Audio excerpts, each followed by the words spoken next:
This is the 314th episode of CloudFocus Weekly for the second week of May. It's gonna be May 2020. This episode is titled Virtual Everything. CloudFocus Weekly is brought to you by The Permissioner by Arkus. Now rewritten in Lightning. Mass assign and revoke Salesforce permission sets. It truly is permission sets made easy. Not easy for me to say, though. Available for free on the App Exchange or go to thepermissioner.com. Thepermissioner.com. I'm your host, Jason Atwood, and joining me, the co-host, 314 times in a row, with his crazy hair as mine, is Justin Elsie. Justin, how you doing today? I need a haircut in the worst way. Look at this. This is out of control, isn't it? Pretty bad. That's pretty bad. I was on a call earlier, video call, and someone had said, "So when is that going into a man bun?" Oh, and I was like, "Oh, I don't know about that one." Many months. I'll try. I mean, I'll give it a shot. I don't know. Many months. There's no man bun until a long time from now. Very much looking forward. I mean, the length it's getting pretty darn long. Look at that. It's down in my face. This is pre-surgery, right? This is surgical. Yeah. So I got a haircut right before I had surgery, which was, now looking back, 2.5 months ago. Yeah. So this is 2.5 months of, I mean, look at the back of this thing. I mean, I could definitely go get a mullet if I wanted to, just for fun. What do you think? Maybe go get a mullet, then take like some passport photo style of photos, right? You know, so that those can be used for official things moving forward. Yep, like driver's licenses and whatnot. What do you think is discussed more? Everybody's haircuts, Tiger King, or Zoom? Like, what do you think of those of the COVID-19 things? What do you think? Like of those three? It's not Tiger King. Tiger King's on the bottom. Probably just Zoom. Zoom out of nowhere. Zoom. Everyone, let's go Zoom. It's like, we're not Zooming. We're actually doing something else. But sure. It's like Googling. Is Zoom going to now win? Because like they're the verb. That's it. They have. If I were GoToMeeting or WebEx or Hangouts, I would be like, why didn't I get the everybody use my thing immediately? Because you weren't free. I guess that's it. Because they were 40 minutes of free, just hop on and maybe get Zoom bombed. We did look at Zoom like a couple times during our, when we evaluate software, and we used to use WebEx. Yeah, we had WebEx. Then we went to WebEx and GoToMeeting, and then I was the last holdout because I worked with some financial firms that wouldn't use GoToMeeting, wasn't secure enough. And then GoToMeeting got pretty good. They added on a couple features. They got more Mac compatible. I think when we switched over, they allowed you to share just one app, like a window of an app. And that's when I was like, okay, let's go over to GoToMeeting. But I've looked at Zoom a couple times. I know we've looked at Hangouts. But there were just too many articles about Zoom, too many things about exploits, about problems on OS X, about viruses, about insecurity. And I mean, now I actually think it'd be better because I feel like most companies are using Zoom. But back then, I was worried that we would get a piece of software. We'd go, okay, client, here's our thing. And they'd go, yeah, we're not using that because that's a piece of crap. And then we'd be like, oh, well, what do we do now? So definitely, I will say, having used Zoom a lot, more than I've ever, so I've actually been using it, for personal stuff, and using GoToMeeting, and just half of it's about just getting to know the software. Like, where do you click to get this? Which ones automatically get you in? Which ones put up your video? Which ones, how does it work? And what are the features? They all seem to be pretty close. Yeah, I mean, we do our Friday night date night on FaceTime. And it just works fine. And there's, just the 3 couples. So it's perfect. One time it wasn't working great. So we hopped on my GoToMeeting. And I was like, yeah, hop on my GoTo. It'll work just fine. So that's kind of the backup plan. But I will say, I've been quite enjoying the Google Meet experience. The Hangouts. Yeah. Well, I think it's called Meet now. As opposed to like Hangouts. I don't know what they maybe they're just stuck in the middle of a branding thing, but they threw some nice things on, like the Gmail interface. There's a quick start a meeting button. Like you're just in Gmail, you click the button and boom, brand new Hangout, and you just send the link to whoever you want and you're up and running. So from ease of use, it's just really simple. And it does the like, I see you, you see me, I can share a screen if I want to, and we can talk. And there's a phone number you can dial into. To me, that's like the bare minimum. It doesn't work outside of the browser, right? It doesn't have its own app. Not that I know of. It does on like iOS and Android. I think it's pretty awful on iOS. I'm sure it's probably better on Android, but it's not a great mobile app. That's, if we were to evaluate them, I'd want to go through, because I used GoToMeeting the other day on my phone, and it's great. Yeah, GoTo is really good on the mobile. It was great. The dial-in, the listening, I could switch. You can actually flip between the people and the slides, and it was pretty good. I will say this has brought up, and I was just having this conversation with a friend this morning about sort of the first of all, it's just been funny to watch so many people who clearly have never used conference software ever. And now they're all having to, and just, how do I do this? And how do I do that? It's just funny watching, again, especially with the personal stuff, people just don't know how to use stuff. And for us, we've been using, at least 10 years at Arkus. And then before that, we were using WebEx and stuff like that for at least another 10, 5. At least 5, yeah. But then the video thing. So, at Arkus, not having really, having been using software forever, and really basically computers didn't really have video cameras in them since the time, like it wasn't an automatic that you had a video camera. And as we've gone on as sort of an Arkus thing, we just don't do video. We just haven't done it. And not really not really put that front and forward and said, this is something that we do or do not do, but we just haven't. And so, of course, now with this COVID thing and everybody using it, everybody doing these Zooms and everybody doing the videos and the commercials, and, everybody's starting to use video a lot more, sort of professionally and personally. And I've been kind of like, part of me some part of me likes it. Like right now we're doing a little video and seeing each other.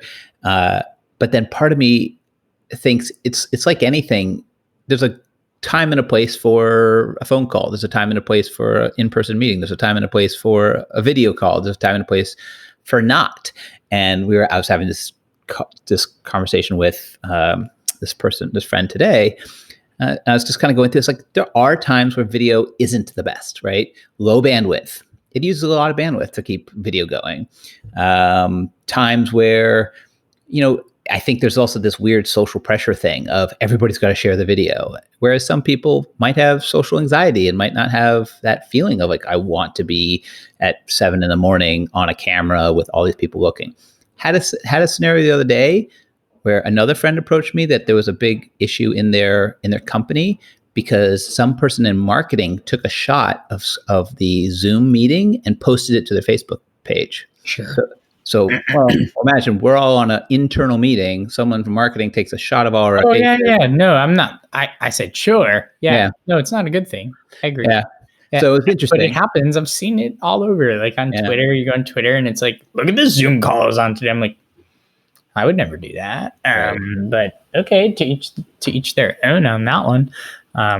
Better make sure there's nothing sensitive on that screen or whatever. And I've also seen the weird, well, not recently, but when this whole thing first started and everyone was getting used to working from home, there were a bunch of like funny Zoom videos out there. Right. Like people the husband coming out behind. Or the cat jumping on it. Someone takes it to the bathroom with them and doesn't realize like they're on video. Yeah, it's like, come on, like, can you do better, please? Oh yeah, the rules of working from home. My wife is working from home now. Obviously, everybody is. And I was out getting a cup of coffee, and I'm in my my MVP hoodie here. And what's the undershirt? Oh, it's a triathlon. And not dressed for success, definitely at 9 a.m.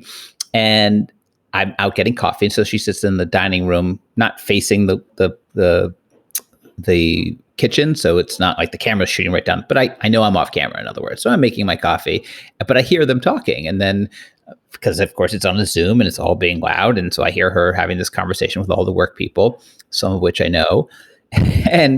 And then she's telling a story about me, and she's like, Jake, Jake, and this we did last night, and he had this, and so of course I just walked right over in frame, right behind her with my coffee, like, and then they're all like, "Hi, Jake, how are you?" And I'm like, "Hey guys." It's so weird. Imagine me just showing up to her office, walking into the conference room in a sweatshirt, and just be like, with my coffee cup, "Hey guys, what's going on in here?" We've had it internally too, where we're having meetings and there's the cat, Right. There's the dog. Cool. Yeah. All right. That's when I think the video, so that's where I would kind of go with it, is I think video is really good when you're having that type of meeting, when it's a personal, sociable, we're catching up, we're talking about, sort of more the social aspect of being, so the water cooler, right? Then that's good, because then being distracted by the dog or the kid, whatever, who cares? I find not so helpful when you're we're actually trying to get work done. We're trying to present. We're trying to discuss something really important.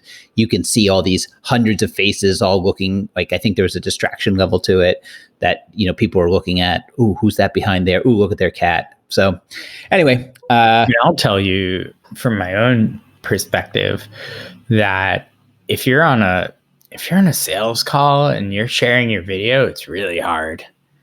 It's a hard thing to do. Because sometimes you want to pace, you want to walk around, you want to be Googling something on the side, you want to be like taking notes, not just staring straight into a camera, but that's what people want to see, that you're paying attention. I'm totally paying attention while I'm walking around, but I'm not staring at you. But my attention is going to listening to your voice. In other words, I like actually having to look at the screen and look at this little camera up there is actually distracting to me. It's like it's distracting to my thought, especially for the way we run meetings. Like we all collaborate in a doc at the same time. We have a chat going on the side, and then we have someone taking notes. Like even now, we're collaborating in a doc about this episode.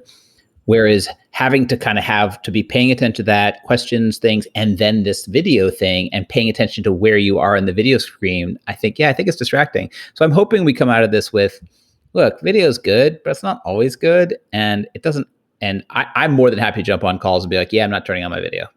Like, nope. I just went for a run. I went for the run for the other day, and I was absolutely sweating and just in a freaking t-shirt. And I'm like, I'm not turning on my video. No, thank you. That's not helping me. No, it's a no for you. Anyway. So I don't mind at all. I don't care what I'm you have no shame. I don't. Hey, you want to see me? Fine. This is the deal. You're going to see me like this then. Yeah, it's not happening for everybody. By the way, on this software that we're using, Squadcast. Yes. It says our names, and below you, it says your name. Yeah. And below me, it says something not my name. I think that's because when I filled it out, I think it's just one of those automatic, it just puts in your own name. Like you could change it. You probably clicked on it or did something. It says patient leader. Yeah. Neither one of those things are true. I'll take it. They're both lies. Leave me alone. I'll take both of those words. All right. So, by the way, second podcast of the year. First one actually worked. Look at that. I mean, this is totally COVID fault too.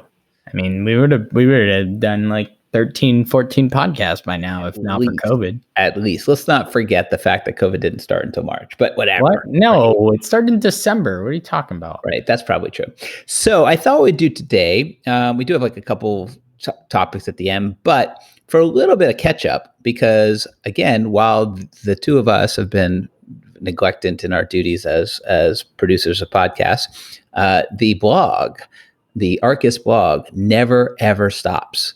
It is an engine. And so what I thought we'd do, for those of you who don't read the blog, so this is kind of two things. One, we're kind of going to go over stuff that we've written about, but it's just going to kind of spark us to kind of think about things that have happened, right? And so some of the blog posts we're going to talk of and get into a little bit. Others we're not, because they're like deep. So we're going to say, here's a blog post you should go read, and here's why.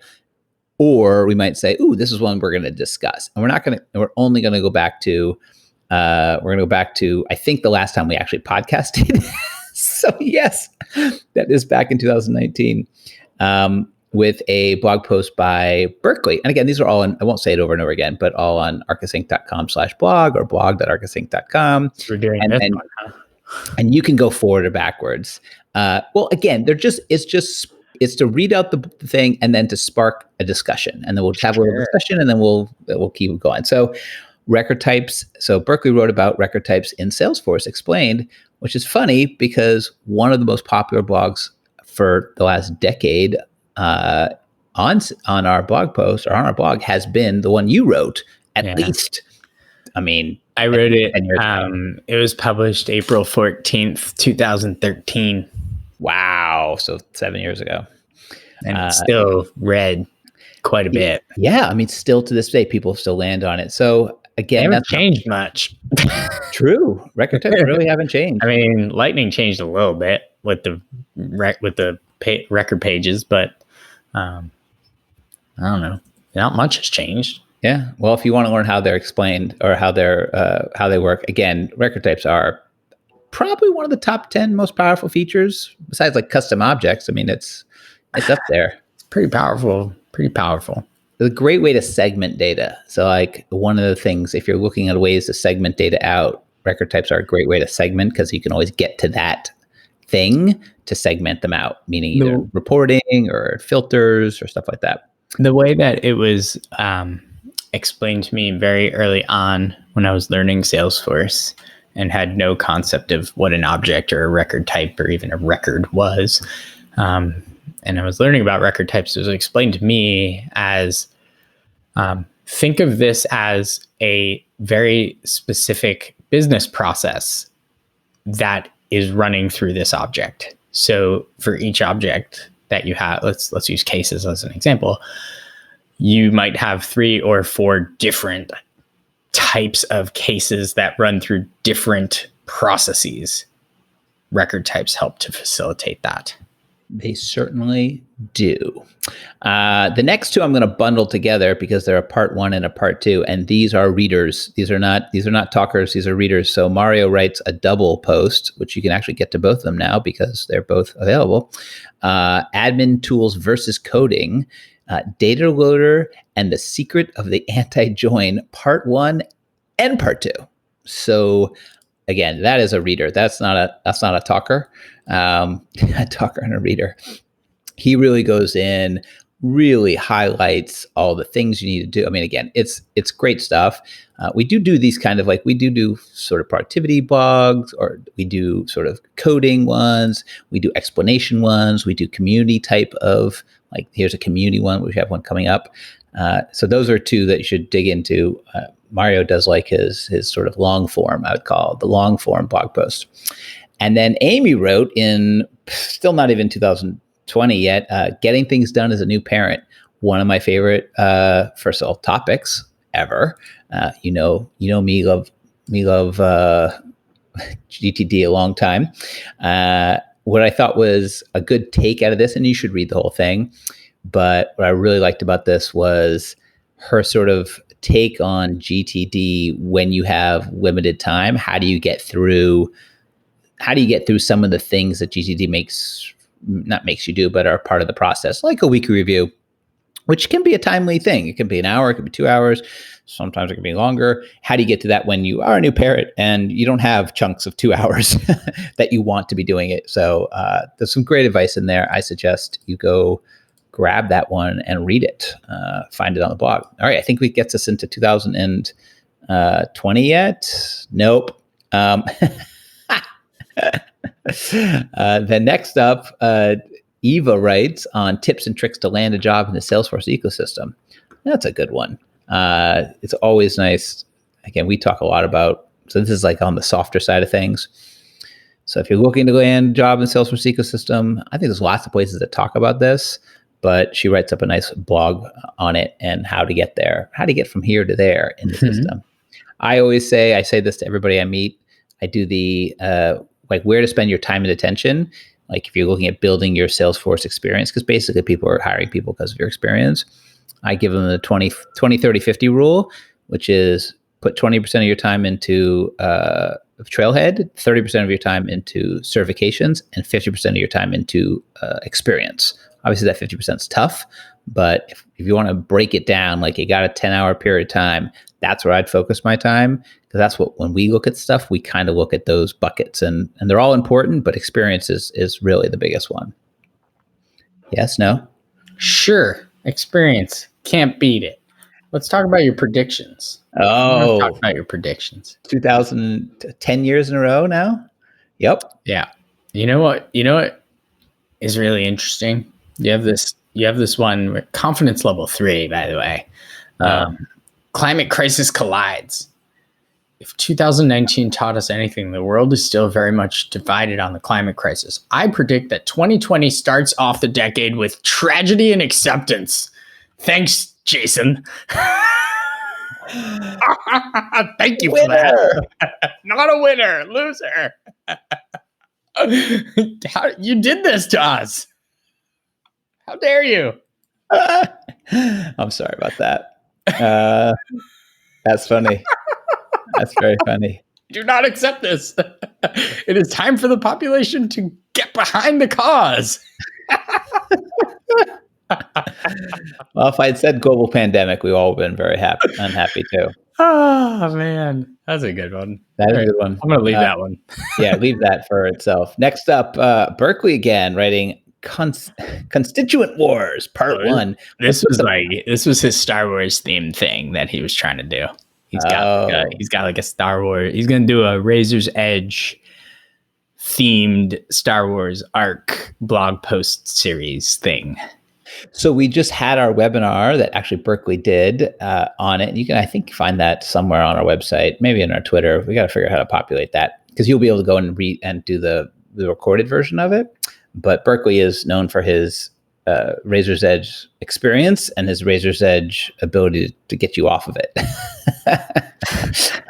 How to get yourself off of it. So if you're looking at Save how me. Razor's Edge relationships translate to Salesforce, go hit up that one. Then Aaron writes, where you're going to really go through all these like one by one. Well, we only have, how many more do we have? We only have so many. 2 more pages. All right. Well, what do you want to do? Want to pick some that you? I thought I was going to hit some big ones. All right. Hit some big ones then. No, that's too much for you. It's a lot. There's a blog. Go read it. But I was going to highlight some. All right. Highlight some more. All right. Well, then I'll highlight Aaron's. You just started on Aaron's. Which one? Oh. She wrote a few. Which one? Oh, I was going with where do you go for help when the Salesforce administrator is you? Lots of places. There's so many links. There's actually this is a good one. There's lots of resources in here, just links to all the places. And she writes up for each of the links, like why you would go to that link for what purpose. So this is actually I was like, let's skip this one. This is a really good one. That's why I meant no skipping. No skips. Okay. And Ryan writes about Spring 20 release highlights. Spring 20 feels so far behind, and they've pushed off summer, right? Summer they delayed. They did push it off for I think a month at least. Yeah, till into July, right? Yeah. That's kind of strange. I feel like, I guess that's just them saying, "Hey, we got other priorities." I think what they're saying is, you all. Well, this is the spin. This might not be the truth, but you all are not ready. You're not ready for their jelly? Well, you're not ready. It's a big release. It really is. And you're kind of like scrambling and working from home, and you don't know how to do this yet. So we're going to push our release back so that you don't have to worry about breaking stuff. Right. Well, we're still in January here. Clone this user Spring 20 Lightning update by you. So yeah, we rewrote Clone this user in Lightning. We did. And the permissioner. So we wrote both. Then Shaquille writes about why diversity in tech is important. So Shaquille came to us through an organization called Pep Up Tech, or through. And so he has a great take on that and his experience coming through that organization, and why the Salesforce ecosystem or why putting diversity in tech is important. That's a good one. And then we do the permissioner spring. So there we go. Kate, or Catherine 2, writes about permissioner to Spring 20. So again, permissioner got rewrote in Lightning. You cool. Can you drop is it componentized? Can you drop it on the homepage? I don't know if we did that. The permissioner is like, I think it's Too much of an app. One big wrapped component. I think it's one big component. I'm pretty sure you probably could drop it anywhere you wanted though. And we're now committing to, we'll see if we can execute on it, but we're now committing to doing at least a release per, whether it's functional or testing or whatever, we're going to do a release per release. So we should be keeping up now with a nice cadence of permissioner and clone this user going forward, which will be great. Whether it has new features or whether it's just sort of, hey, this has been verified to work, continue to work as Salesforce adds on new things into both cloning users actually clone this user had a huge feature in it. It had the new custom fields feature. That's correct. Right. So that we should not go over that. That was a big ask, which was actually permissioner and clone this user both there is some new functionality beyond Lightning. So sure, clone this user has custom fields. We decided to do it basically like, if you have custom fields, we're going to show them to you. Sounds like a good idea. Sounds like something we debated about 2 years ago. You don't get a choice. If you got like 30 of them, they're all going to be there. Yep. And they're going to be cloned, and you get to null out the values or change them or do whatever you want with them. Perfect. So that's the big enhancement for clone this user. It helps people get around like validation rules and things like that that we've heard are barriers to adopting the free tool. So we built something for it. And the permissioner was also updated so that it could handle higher volume of users, permission sets, and it also now respects permission set groups, which is great. Because you might start to take like 3, 4, 5, 10 permission sets, pop them into a group. You can use the permissioner to do that as well. And for both of those, we also have videos. So we do of demoing it. So again, for our free, for what you get a lot for very little. Not bad. Two big apps and two really have been around for a long time and still remain free. So that's good. At least we can close out those backlog of issues saying we can't clone because of a custom field. Then I wrote 10 email fixes for the next decade and beyond. It's always fun. I love writing about email. I don't know. That's just a go read it. Go read it. Go read it. It's a goodie. It's a banger. It's a banger. It's a club banger. Gotta love anything on email. I'll write for going up. Then Kate comes back, doubles up, sandwiches me, and does a moving beyond the basics, taking your admin skills to the next level. She writes that. We're up to February now. This is great. Here we go. No, we're flying. Yeah, we're in March. This is February 24th published. No, I'm on the next page. Okay, well, you're off. So this goes into understanding data models with custom objects, ETLs. It's really nice. She kind of outlines if you're thinking where you are in your admin world, this kind of takes you to the next step. So a good one. Oh, we're on to the first page. And of course, Owen's back with top ideas on the Idea Exchange in Spring 20. God, spring just seems so far along. I will say just kind of a couple things that have been popping up. I'm really, really close. I'm really, really close to 100% adoption of Lightning, like where I don't even go back ever. There's still like one or two tiny little things that I go back for. One of which I think we came up with a workaround for the other day. But there are some really nice features. I'm appreciating Lightning more and more. Look at you. I know. And a lot of this due to our build out. Realize we put, and it's funny because in this scenario, we act like a client and admin on this, but we put a lot of time, money, effort into our own org and building it out with a lot of customization to make things work in certain ways. And so whether that's full-on custom applications, which we have 2 or 3 of, tons of custom components, functionality, back-end triggers that just automate the crap out of things.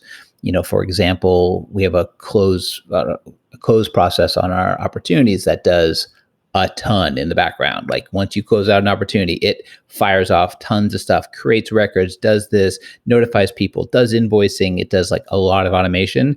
Our idea is obviously anything that we can automate and just have it happen. We don't have to have someone click a button. We're going to try to do that. So it's fun, always fun with automation. We came up with another 6 of them like this week. Then we did the winter 2020 East Coast Pro Bono Day. Wow. Yeah, we did a Pro Bono Day in person. So that happened and probably might not happen again for a long time. Might not. So Aaron writes up on that. Might be the Then last one. you wrote how to handle the messaging onslaught that is Slack. Yeah, there you go. A little Justin post about Slack. Some hints, and in the middle of it, they launched a new version of Slack, so you had to go and change some of your terminology. They launched a new UI on the desktop, but the mobile's still the same. So like shared is on the desktop, but starred still exists on the mobile. So technically still accurate. Yeah, there you go. I don't understand why they did that, but whatever.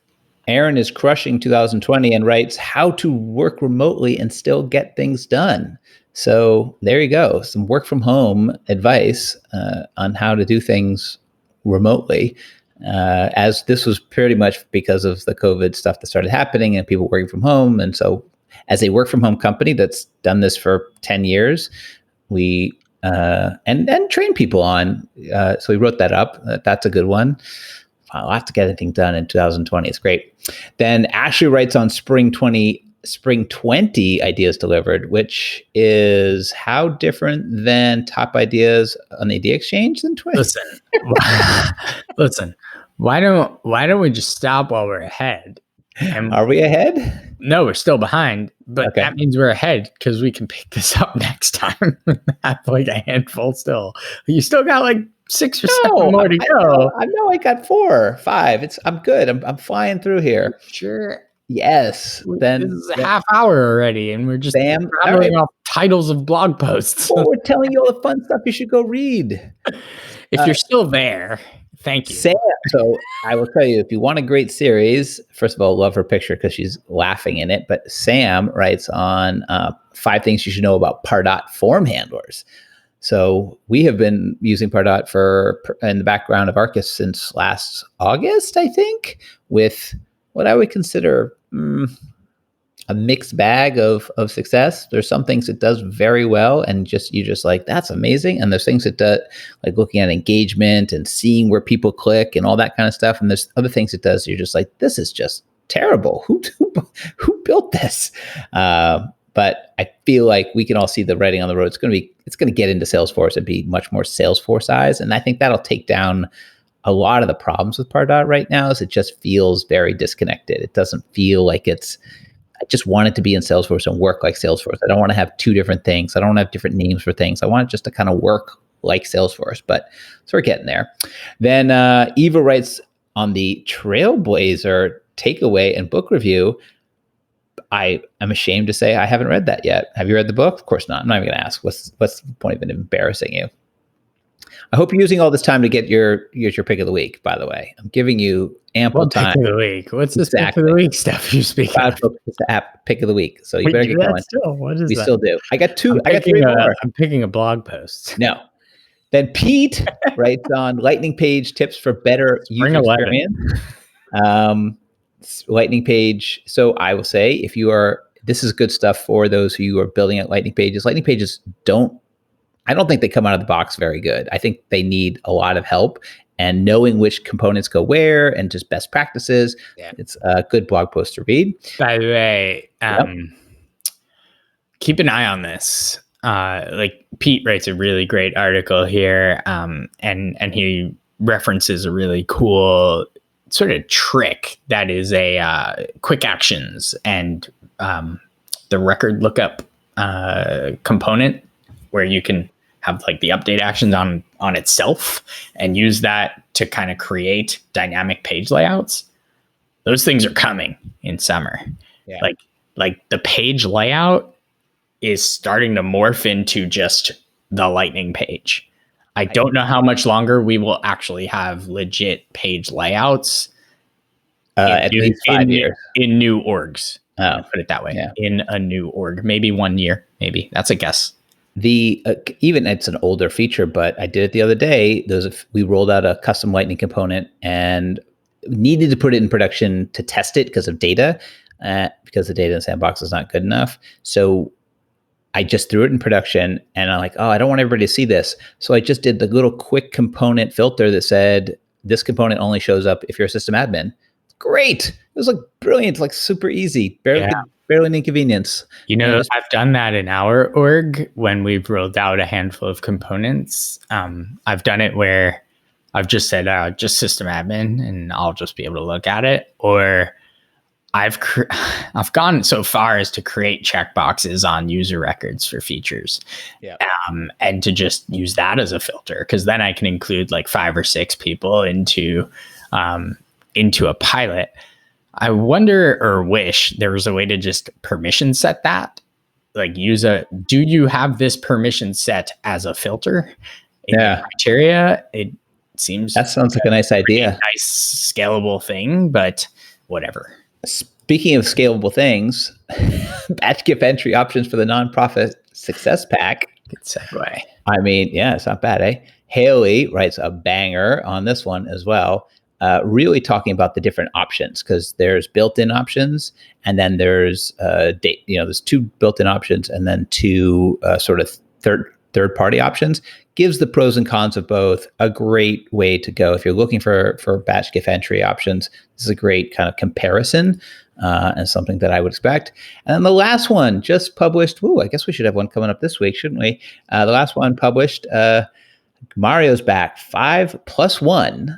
That'd be 6. Admin tips, troubleshooting emails, and process builders. Yeah, this is a good one. If you have trouble like figuring out why stuff doesn't work, start here. Yeah, and this one has videos. Yeah, multiple videos, like 5 or 6 videos. So this is a good way to figure it. It happens all the time. So those damn process builders fire these crazy things, and even reading the process builder email, which is great that you get it. But trying to figure it out sometimes. Like, what happened here? The first tip is kind of like, or it's not the first tip, but the first one where it gets into the process builder, where he talks about debugging it. And there's a pretty good tip in there that I'm going to leave as a teaser as to like, what should you do like always as a first step in a process builder? It's a pretty good idea. Yeah. All right, we'll leave that. So that's it. We're all caught up. Look at that. It's beautiful. It's a beautiful thing. All right, we got 2 other topics. One, one so many topics. Virtual Dreamforce. Okay. I mean, that was a big thing. Like I will say I'm very proud of Salesforce. I'm very proud of them that they didn't wait, that they didn't try to futz around with it and wait till September, which they could have, because they did it back in April. But basically, Dreamforce 20 will not be a in-person event. It will be a virtual one. It will be reimagined, if you will. It's obviously not going to be the same for all of you who've gone to Dreamforce and enjoyed it. It is, but I think it's the right thing to do. I think it's very conservative. I think it is, but it is the right thing to do. And so I'm really proud of them. That's good on you. I was discussing it with a client the other day, maybe 3 days before they canceled it, and he was like, "What do you think is going to happen?" And I said, "I really think they should cancel it. I think they should cancel it. I think they should cancel it now." And I just think the risk versus reward on it is just too much. So I'm very happy they did that. Good on them for sort of getting it. And I know it's going to be painful, and I know the long tail of all that happens, right? From everything from budgetary to what happens to the city and to the vendors and to the businesses and to the workers and to the Javits Center, not the Javits. Javits has hospital beds in it right now. But just all of that. And I know it's painful, but I think it's just the right thing to do, because we just don't know where on any of these virtual events that they've done. I've heard that they've done a really pretty good job with them. So I'm interested to see what they do with, I guess Trailhead DX will be the They've done one That'll be in. the. They did one in Australia. Right, they did the Salesforce World Tour, I think, but TDX will be the first. I guess that'll be the test run, right? Yeah. I hope that they're able to do. There's one thing that I'm really hopeful that they figure out how to do, Which is figure out how to recreate in a virtual space the bumping into someone that you hadn't seen in a year. No, just listen and be able to break out and like say hello for like 10 minutes in like a Zoom meeting. I don't know. But like if you're in the same session as someone and you like, I don't know how this would work, but you know what I mean? Like recreate that atmosphere that surrounds Dreamforce, which is, this is the big family reunion gathering and a social experience and a networking experience, as well as a learning experience. I hope that like social networking piece of it somehow gets figured out. I don't know how they do it. I'm no genius, but I'll leave it to them. No arguments there. And then lastly, CloudFocus. Lastly, CloudFocus Weekly will be on YouTube now. So we have been playing with. Yes, I know. Don't look at me. More things you don't know. Don't look at me. So no, we're not putting up video of us. Oh, good. Although there's the 300th episode, so that was up there and fun for you to all to enjoy. But each episode now going forward, and we're going to backlog them all. So all 314 episodes are going to be slowly backlogged into our YouTube channel. So and we've got a nice way to do it. We've been kind of playing with a couple different tools to make it so you'll be able to listen. Did you like that one that I sent to you that I think it was earlier this week? There's a podcast that I like that published stuff out. I think I'd shown it to you, like how they did you? If you send it to me, I definitely deleted it. And okay, got it. Yeah, okay. All right. So I've been watching podcasts go both ways. So I've been watching a lot of the YouTube channels I watch have gone to podcasting. So they'll take a YouTube video and then just put the audio out, like Joe Rogan does that. And then the other way is I've seen a lot of podcasts. There's a couple podcasts I follow that go onto YouTube, and it's just the video. It's just, so you have to put up with something. So we came up with a good way. We've worked with our incredibly talented marketing associate to come up with a nice thing. I think it's going to go great. So you should start to see our episodes. This episode will be up. Last episode will be up. And then going forward, we will start to republish old ones. So we should be able to go back and get all of them eventually up. It might take us 6 months, but we're going to spring 14 one up there. That spring 14 one is really good. All right. So while doing that, and of course we're going to keep coming up. So next podcast, next episode, we can, what do you want to do? Like we could do summer. We also have our GTD summer series that we'll probably do over the summer. So we've got tons of stuff. Now we figured out the tech. The quarantine series.